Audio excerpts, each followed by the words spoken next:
Le ministre n'a pas échappé à la vigilance du ministre de la Jeunesse. Mame Niang ne comprend pas leur attitude qu'il qualifie de bizarre. Mais pour Seydi Gassama de Amnesty Sénégal, pas de quoi élever le ton. Donc nous avons besoin d'un peu de recul pour pouvoir nous prononcer. Cela dit, il ne s'agit pas de se précipiter pour condamner à chaque fois telle ou telle partie sans vraiment analyser les faits. Parce que nous ne voudrions pas que nos condamnations soient utilisées comme, disons, carte blanche pour que la sanction la plus dure puisse s'abattre sur les étudiants.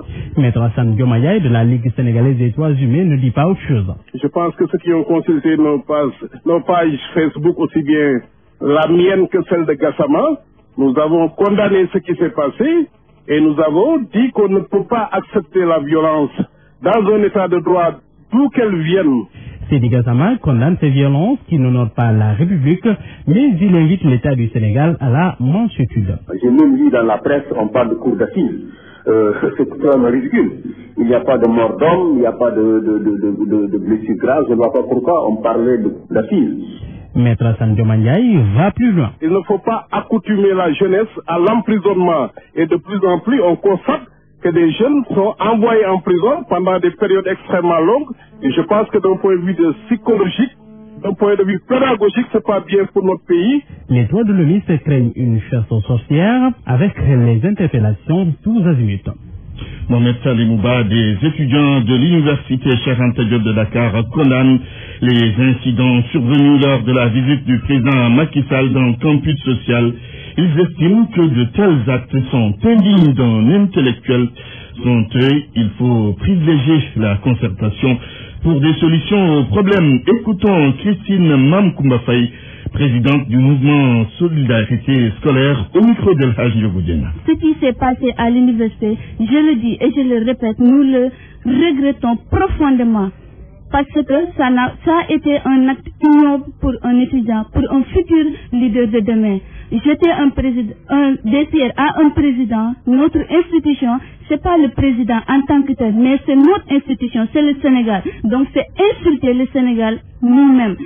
Quiconque dans un autre pays va vouloir porter atteinte à notre président, nous n'avons rien à dire par rapport à ça. Parce que nous-mêmes, nous avons posé ces mauvais actes à son encontre. Monsieur le Président, nous sommes vraiment désolés. Parce que nous savons que nous avons tous perdu les valeurs morales qui étaient là. L'université, on dit, un esprit sain dans un corps sain. L'université étant une université de problèmes, de troubles, nous pouvons dire que ce n'est plus quelque part où nous pouvons acquérir de connaissances. L'université n'est pas pour le GDPR. L'université n'est pas pour la violence. L'université, c'est pour étudier, se former et s'orienter pour être quelqu'un de demain, un futur leader. Nous pouvons régler nos problèmes, mais pas de cette manière. Changeons de méthode. Ce n'est pas la bonne manière de régler des problèmes. Porter des t-shirts rouges, c'est bon, mais ça jusqu'à présent, c'est pas une bonne manière. Constituer des collectifs, déléguer des présidents, des représentants, aller voir le ministère de l'enseignement supérieur, lui exposer nos problèmes, lui dire ce que nous attendons de lui, je pense, en tant qu'intellectuel, c'est ce que nous devons faire. Il est 12h07 partout au Sénégal et vous suivez le grand journal. RFM, fréquence en modulation, 94.0, la radio en puissance. Antoine Diouf. Sada Ndiaye en veut au régime de Macky Sall, c'est parce que depuis que 19 personnes ont péri avec l'installation de l'hivernage à Matam, les autorités n'ont pas manifesté leur soutien aux familles des victimes. Et le responsable libéral considère que c'est un manque de considération. En plus, le régime Sall n'a presque rien fait pour Matam, d'après Sada Ndiaye, qui appelle les populations à en tirer toutes les conséquences. Correspondance à Liban-Lélian. L'absence des membres du gouvernement depuis la première victime enregistrée pendant cet hivernage n'est pas du goût de Sada Ndiaye. Le responsable régional du Parti démocratique sénégalais de Matam dénonce la sourde oreille des pouvoirs publics aux côtés des familles des 19 victimes. Bien scandalisé. C'est vraiment des jamais vu dans l'histoire du Sénégal. Avec le régime Wade, chaque fois qu'il y avait un décès, il y avait une délégation officielle qui venait présenter les condoléances, assister, plus protéger et encourager les populations. Malheureusement, en un mois, on a eu autant de blessés. Il n'y a eu aucune manifestation de soutien, de sympathie, d'assistance de la part du gouvernement. C'est ça que j'appelle scandale. Tenez-vous bien, à Orkadere, le jour de la corruption, 3 morts, 3 cercueils, même prière, aucune manifestation du gouvernement. Et malheureusement, l'APR qui est présente quand il faut voler, quand il faut tricher, quand il faut frauder avec le cabinet d'entrée, mais cette affaire-là n'est pas présente quand il faut soutenir les populations. Le responsable libéral de Matam qui évidencie les populations à en tirer les conséquences. On dit que c'est le type, la résistance à l'oppression, c'est ça. Il faut que les gens résistent. Les populations ont tous ces promesses. Macky n'a rien fait pour le Fouta et pour le Fouta. Mais c'est actuellement pas dit. Tel que le frontier au Fouta, mais il n'a rien, absolument rien. C'est la honte, c'est l'humiliation. On a honte, on marche, on rase les murs aujourd'hui en tant que parce que ce président qui aurait dû nous aider, nous secourir, nous a dit. Il faut rappeler que depuis le début de cette série noire dans la région, il y a le gouverneur de région qui coordonne les opérations sur le terrain. En plus, des entreprises engagées par l'AGEROUTE interviennent à chaque fois qu'une brèche est ouverte sur la route nationale numéro 2. Matam, Ali Bandelnian, RFM. El Diouf n'écarte pas de se lancer en politique. Le footballeur sénégalais qui est en train de monnayer son talent en Malaisie dit soutenir les projets du président Macky Sall et plaide pour un second mandat.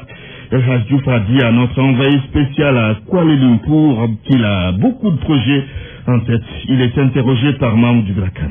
J'ai beaucoup d'autres choses dans la tête. Pourquoi pas demain dans la politique aussi? Mais la politique... Oui, la politique. Bien sûr, la politique. Pour moi, ma façon de voir la politique, c'est d'essayer de changer les choses en bien. Mais la politique sportive aussi. Pourquoi pas la politique, normale politique, mais la politique sportive? Parce que quand je fais de la politique, après, pour être quoi? Pour aujourd'hui, peut-être que faire des stades un peu partout au Sénégal. Pourquoi pas un jour aider le Sénégal à organiser encore une autre Coupe d'Afrique? Et dans le comité sportif, il y a tout ça. Je suis un modèle pour les jeunes et je dois leur montrer la bonne voie. Pourquoi pas être à leur côté et être un intermédiaire avec le président de la République ou avec les politiques. Justement, parlons du président de la République pour parler de politique pure et dure. Vous le soutenez ou vous vous opposez à lui? Bien sûr, je le soutiens. Moi, je ne me mets pas dans la peau d'un opposant. Un second mandat? Bien sûr. On ne peut pas aujourd'hui, on ne peut pas tout faire dans son premier mandat. Vous le savez. Je crois que il faut lui donner une autre chance. Cette déclaration est extraite de l'entretien qu'El Diouf a accordé à Mamoudou Ibakan en marge de l'élection de Diagnadé au CIO. Vous pourrez suivre l'intégralité dans RFM Soir. La manifestation des clients de la SGBS a été dispersée par la police ce matin. Devant le siège de la banque, la police a interpellé 5 et protesté contre la cherté des frais de non-engagement. L'association des clients sociétaires des institutions financières se braque contre les banques. Tenir la SGBS, le collectif proteste. Les frais d'engagement et de non-engagement sont trop élevés et juge qu'il s'agit d'une arnaque. Famara Ibrahim Sissé, président de l'ACSIF. Les clients et sociétaires des institutions financières sont victimes de vols et d'arnaques organisées à grande échelle. Celui de la SGBS, qui aujourd'hui a fait passer les attestations d'engagement et de non-engagement d'une faramineuse somme de 177 500, ce qui est exorbitant, ce qui est inacceptable. L'association a saisi la Banque centrale par écrit. Elle n'a pas encore réagi. Elle s'est aussi entretenue avec l'administrateur directeur général de la SGBS, un entretien qui n'a pas convaincu les contestataires. Les arguments dégagés par l'administrateur directeur général de la SGBS sont légers et injustes, d'autant plus que la liberté du client d'adhérer dans la banque de son choix devrait être respectée. Ce sont des arguments aujourd'hui qui donnent cette volonté manifeste des institutions financières à retenir non seulement leurs clients, mais à s'enrichir de manière illicite. L'association a tenu un sit-in ce matin. Les contestataires ont été dispersés par la police et 5 d'entre eux sont arrêtés. Sur RFM au moins, on a des informations sûres et utiles. RFM, la radio de toute l'actualité. Le miracle malaisien qui s'est produit et développé à un rythme exponentiel peut servir d'exemple au plan Sénégal émergent. Une conviction du chargé d'affaires de l'ambassade du Sénégal en Malaisie. Morceau choisi de l'entretien que Mam Denendongo a accordé à Mamoudou Vakana. Je pense qu'on peut effectivement parler, et certains le font d'ailleurs, de miracle malaisien du point de vue du développement. Donc on le considère maintenant comme un dragon, non plus comme un tigre. En l'espace effectivement de quelques années, voilà un pays qui n'est parti de rien et qui est aujourd'hui classé NPI, donc véritablement dans le peloton de tête. Évidemment, il n'y a pas de miracle en matière de développement. Il faut le dire très sincèrement. Je pense que ils ont réussi le pari, en tout cas du point de vue approche du développement, à rompre avec certaines pratiques, certaines croyances. Ouais, ils ont osé quand même, au regard en tout cas de ce qui se dit, ils ont osé parfois, je crois que remettre en question certains fondements qui voudraient que véritablement on ne peut pas se défendre international. En plus bref, l'Union des magistrats du Sénégal en assemblée générale ordinaire samedi prochain. À cette occasion, le bureau exécutif dont le mandat est arrivé à terme sera entièrement renouvelé. Retour sur la politique avec la convergence des femmes naquisses de Louga qui s'en prend à la Cogère. Selon ces femmes, elles dénoncent donc le fait qu'on leur impose une responsable. Elles étaient en assemblée générale. Abdoulaye Sambou. Ce sont des femmes très engagées pour la réélection du président Macky Sall au premier tour à la prochaine présidentielle qui se sont retrouvées à la permanence de la paire de Louga pour fustiger la démarche de la Cogère nationale. Réunie depuis 2 ans au sein d'une structure dénommée COFEM, Convergence des femmes maquistes, ces femmes n'apprécient pas du tout que la Cogère nationale choisisse à leur place une coordinatrice. L'Assemblée générale organisée à cet effet par ces femmes a été le lieu pour tirer à boulet rouge sur cette structure nationale. Sila Ndiaya est la chargée des relations extérieures. Parole du jour. C'est qu'on ne va pas accepter qu'un mouvement national vienne ici à Louga faire du diviser pour mieux régner en voulant prendre une autre personne, le mettre au-dessus des responsables femmes qui sont déjà ici. En fait, ces femmes, elles ont longtemps œuvré pour l'APR. Elles ont participé à l'ascension du président Macky Sall au pouvoir. Et il y a de cela 2 ans, elles avaient organisé une manifestation qui avait une grande ampleur. Et durant cette manifestation, elles avaient monté une convergence des femmes pour le président Macky Sall. Ce qu'on ne veut pas, ce qu'on ne va pas accepter, qu'en bon jour, des responsables nationaux viennent à Louga pour prendre une personne, pour les mettre au-dessus de ces femmes. Nous n'allons pas l'accepter. Donc c'est la raison pour laquelle nous sommes venus ici, permanence, pour dénigrer cette injustice qui sévit au sein de la COFEM. Dans le truchement de la présence régionale des femmes de la paire de Louga, les femmes du département de Louga pourraient bénéficier bientôt de financement avec l'appui du conseil départemental. Abdoulaye Sambou Louga, RFM. La suite de ce journal dans un instant. RFM. L'actualité internationale. L'actualité internationale avec Ismaïla Kamara. Mali d'abord, 2 soldats perdent la vie lors d'une embuscade. Cela s'est passé samedi sur l'axe Djabali-Nampala, c'est dans la région de Ségou. C'est ce qu'annonce un communiqué du gouvernement malien. Toutefois, ce communiqué souligne que des poursuites ont été aussitôt engagées, du matériel a été saisi. Bamako condamne avec la dernière énergie cet acte qu'il qualifie de lâche et barbare. Celui-ci s'est déroulé donc, Antoine, samedi dernier. Nigeria, l'armée libère 178 otages. Ces personnes étaient capturées par Boko Haram dans l'état de Borno, c'est dans le nord du pays. Cependant, on ne connaît pas si les filles enlevées à Chibok en avril 2014 font partie des personnes libérées. Binta Diallo. Parmi les otages libérés, il y a eu plus de 100 enfants, tous issus des rangs de Boko Haram. L'armée nigériane, qui a fait l'annonce de cette libération, a également mené des frappes aériennes sur le village de Bita. Bita, situé non loin de la forêt de Sombiza, où la secte terroriste s'apprêtait à attaquer. Beaucoup parmi les membres de Boko Haram ont péri dans l'assaut. Cette libération d'otages de Boko Haram fait suite à une première libération près de Maïdougouri. Des libérations qui se font alors que la secte djihadiste continue ses attaques. Rien que pour ce week-end, 13 personnes ont été froidement abattues à Malari. La violence s'est accrue dans le nord-est du Nigeria depuis l'investiture le 29 mai du président Muhammadu Buhari. En l'espace de 2 mois seulement, 800 personnes ont été exécutées par Boko Haram.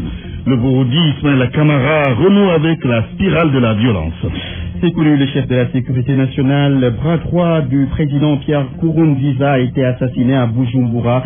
Nous avons posé la question de savoir si le Burundi va vers l'implosion à l'ambassadeur Seydina Oumar Seydou Nourouba. Voici sa réponse. Seydou Nourouba que nous allons écouter dans un instant. Cet assassinat à l'arme lourde, j'insiste sur le mot arme lourde, vraiment une semaine après la proclamation de la victoire du président pour son 3e mandat, n'augure pas un avenir apaisé. Et vous savez que l'histoire postcoloniale du Burundi est jalonnée de massacres. Et ce pays des Grands Lacs se remet progressivement d'une guerre civile entre, je crois, 93 et 2006, qui, selon certaines statistiques, avait occasionné près de 300 000 morts. Alors, comme vous le savez également, les différents représentants du secrétaire général des Nations Unies, d'abord Saïd Tinit pour les Grands Lacs, qui a été refusé par l'une des parties. Le Gabon, pour boucler, le salaire du fonctionnaire a connu une hausse. Cette augmentation est de 30%. La mesure vient d'entrer en vigueur. Le gouvernement a déboursé 12 milliards francs CFA. C'est pour supporter la hausse de ses salaires. Cette nouvelle mesure rentre dans le cadre du nouveau système de rémunération. Précision à Libreville avec Yves Antonio Oula. La mesure est réelle. Les fonctionnaires gabonais affichent le sourire au sortir des banques et du trésor. Il y a bel et bien augmentation des salaires. Le point d'indice est passé de 425 à 500 francs CFA. Le ministre du Budget indique que la masse salariale mensuelle est désormais passée de 40 à 52 milliards de francs CFA, soit une augmentation de salaire de 30%. La nouvelle politique de revalorisation des salaires dans la fonction publique gabonaise prévoit un salaire de 150 000 francs CFA pour le moins payé, c'est-à-dire le fonctionnaire de la plus petite catégorie. Pour ce qui est des catégories supérieures, les médecins et autres enseignants du supérieur et du secondaire, des primes vont être payées chaque mois. Il s'agit de la PIR, la prime d'incitation à la recherche, et la PIF, la prime d'incitation à la fonction enseignante. Le chef de l'État s'est réjoui de cette innovation. Selon Ali Bongo Ondimba, il était devenu urgent d'adopter un nouveau cadre de gestion de l'argent public qui se traduit par son recrutement, la gestion de sa carrière et son départ à la retraite. La modernisation du système de rémunération touche 80 000 personnes. Yves Antonio Ogoula, Libreville, RFM. Merci Yves Antonio Ogoula, vous l'aviez rectifié de vous-même, une nouvelle mesure donc qui entre dans le cadre du nouveau système de rémunération, Antoine Dufort. Merci Ismaël Kamara. Parole aux auditeurs. L'actualité, qu'en pensez-vous? Moi je pense que vous devez. Réagissez aux éditions d'information sur l'actualité. Bonjour. Oui, bienvenue sur cette antenne de radio. Du lundi au RFM. Gilles Pierre sur le président Macky Sall et série d'arrestations d'étudiants. C'est le sujet au menu de Point de vue. Ce sera dans quelques minutes.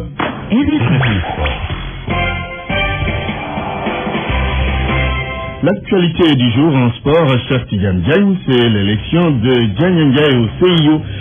Décidément, l'Asie, une terre bénie pour le Sénégal. Après la médaille d'or olympique d'Elhadji Amadou Diaba en 1988 et le quart de finale des Lions du foot en 2002 en Corée du Sud, c'est au tour de Mamadou Diagne Ndiaye d'être élu au CIO dans un autre pays asiatique. Le président du PNOS et célèbre homme d'affaires, c'est ainsi à ses compatriotes Amadou Barry, Kéba Mbaye et un certain Lamine Diack, président de l'IAAF. Son élection a eu lieu ce lundi dans la matinée à Kuala Lumpur en Malaisie. L'heure élu au micro de notre envoyé spécial, Mamoudi Prakat. C'est le Sénégal qui, au niveau de la société sportive, est respecté. Ça, je le constate. Je pense que vos envoyés spéciaux et vous-même avez vu un peu comment les choses se passaient. Donc, je suis heureux pour le pays, je suis heureux pour l'équipe, pour le collectif, et puis surtout, c'est un signal fort pour dire que notre pays, dans le concert mondial du sport, existe et a une place. Vous avez cité Youssoupha Ndiaye, Kéba Mbaye, Lamine Diack. Pourtant, on peut penser que vous êtes aussi un homme de rupture, une nouvelle génération, alors que vous parlez de continuité. Oui, on peut bien dire la formule consacrée est bateau, l'ouverture dans la continuité. Mais enfin, ce que je veux simplement dire, c'est qu'il y a des signaux forts. Ils ont quand même été des prédécesseurs de très grande qualité. Il y a un spectre large de patrons du sport, du sponsoring mondial qui, j'espère, vont se rendre compte qu'il y a un tout petit pays quelque part sur la carte du monde qui s'appelle le Sénégal et qui est une grande nation. Au chapitre des réactions, Lamine Diack, le président de l'IAAF, réagit à l'élection de Mamadou Diagne Ndiaye comme membre du CIO. Il parle plutôt de passage témoin. L'élection représente quand même le retour d'un Sénégalais au titre du Sénégal au CIO. Nous avons eu, dès les années 60, le doyen Amadou Bari, comme membre du CIO, à son décès. Le juge Kebamba l'a remplacé. Il est parti avant son âge de retraite en mettant Youssou Ndiaye pour le remplacer. Youssou a été atteint par la limite d'âge. Donc, c'était normal qu'on se batte pour avoir un membre sénégalais du CIO, parce que moi, je suis au CIO. Sénégalais, mais je suis entré en tant que président de la Fédération internationale d'athlétisme en 1999. Donc moi je me réjouis qu'ils prennent le relais. Oui, justement, un passage de témoin entre Diack et Diagne. Oui, effectivement. Comme tous les derniers sorties, oui. On peut considérer ça comme un passage de relais, oui. À présent, le portrait du nouveau membre du CIO. L'ancien président de la Fédération sénégalaise de football et bien d'autres fédérations a été donc élu par 77 voix sur 83 membres votants. C'était donc à l'occasion de la 128e session du CIO à Kuala Lumpur. On en avait parlé donc en Tunisie. Son portrait signé Mantouré. Diagne Ndiaye, c'est du pile et du face en même temps. Plusieurs facettes, multiples personnalités, dissemblables, mais qu'il arrive à associer dans une tête qui sait où elle va et un corps lumineux. Il est applaudi de toutes parts parce que ce 3 août, les portes du Comité international olympique se sont ouvertes et il entre d'un pas décidé. Mamadou Diagne Ndiaye fait maintenant partie de l'élite au sommet du sport mondial. Le proverbe qui dit « Si vous exercez une influence, feignez au moins de l'ignorer », il l'applique à la lettre. Tenez, administrateur du groupe Nimran, directeur d'une banque à New York, président du comité olympique sénégalais et président du comité d'organisation de la CAN Junior et, s'il vous plaît, conseiller du président de la République. Et ajoutez à la liste un homme d'affaires sans état d'âme, car une guerre contre un groupe de presse, une guerre contre une banque et une guerre contre un premier ministre, qu'importe. Ces affaires menacées, il vous emmène à la guillotine, auréolé de ses multiples médailles, acquises ça et là, et place votre tête à la fin de la liste pour vous dire « Je gagne et je gagne ». Du basket, journée de reprise pour les Lionnes et les Lions. Bien entendu, on commence par les Lions du basket qui ont repris les entraînements ce matin à Marius Ndiaye. L'intensité physique a prévalu selon notre reporter Sodetiam qui a fait le déplacement. Après quelques jours de repos, la reprise des séances d'entraînement des Lions du basket est axée sur le travail physique. Selon le coach, c'est évident, vu l'approche des compétitions. Moustapha Gaye. Maintenant, l'afro-basket semble lointain, mais de jour en jour, on se rapproche les séances. Il faudra accélérer un peu la cadence, comme disait l'autre. Et je crois qu'elles ont tenu le coup. J'avais que dans la difficulté, on se soutenait. Je trouve le niveau assez bon, même si on peut l'améliorer un peu. Il y a des progrès sensibles par rapport au début. Il faudra juste avoir des matchs pour trouver les sensations collectives. C'est ça qui me manque un peu pour évaluer l'état de forme.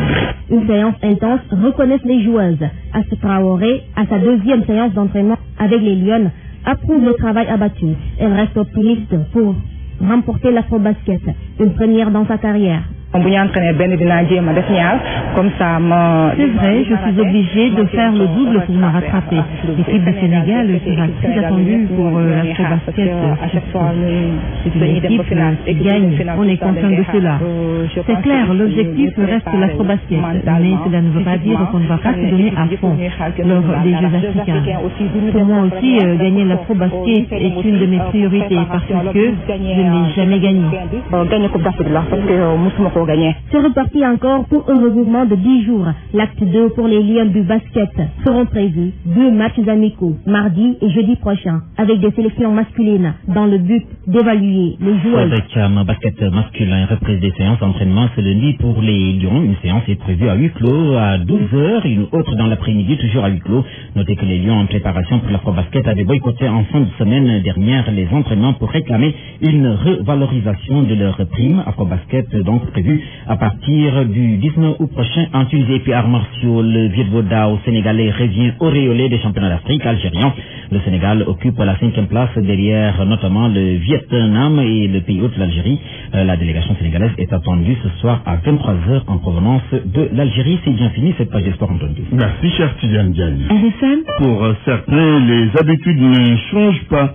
On s'entraîne à la plage le matin et le soir on se repose. D'autres sortent pour aller au restaurant ou bien en discothèque. Reportage sur Nana Baïdi. À la plage de CAO, les quelques rares présents font des allées et venues, pataugent quelquefois et puis font des étirements. Abdul Aziz n'a rien changé à ses habitudes durant les vacances. Je passe comme ça presque. Je m'entraîne le matin, tous les jours. Avant que j'aille me travailler, après, je vais m'entraîner le matin. Après l'après-midi, je vais aller me travailler. Il veut être footballeur professionnel, donc pas le temps pour les divertissements. Je vais pas aller à la boîte de nuit. Sauf si elle veut, quoi. Mais moi, je veux pas voir. Ça fait longtemps que j'ai laissé tout ça. Oui, maintenant, je suis mon carrière. J'ai une carrière, quoi. J'ai l'avenir devant moi. Ousmane, lui, va parfois en discothèque ou au restaurant avec ses amis. Une fois descendu du boulot, on est là le soir pour se divertir un peu à la plage. Des fois, pas tous les jours, mais des fois, on peut en boîte ou bien dans les lunchs. Ça dépend de mes copains et tout ça. Ouais, on s'amuse comme tous les gens. On ne peut pas dissocier leur activité du football. Leur vie tourne autour de ce sport. Ousmane, lui aussi, s'entraîne du lundi au vendredi. Le samedi, voici son programme. Le samedi, je vais en boîte de nuit avec mes amis ou nous allons au resto ou bien nous buvons du thé. Des vacances partagées entre leurs passions, leur travail et leurs hobbies. Pour eux, il ne faut surtout pas que le divertissement prenne le dessus.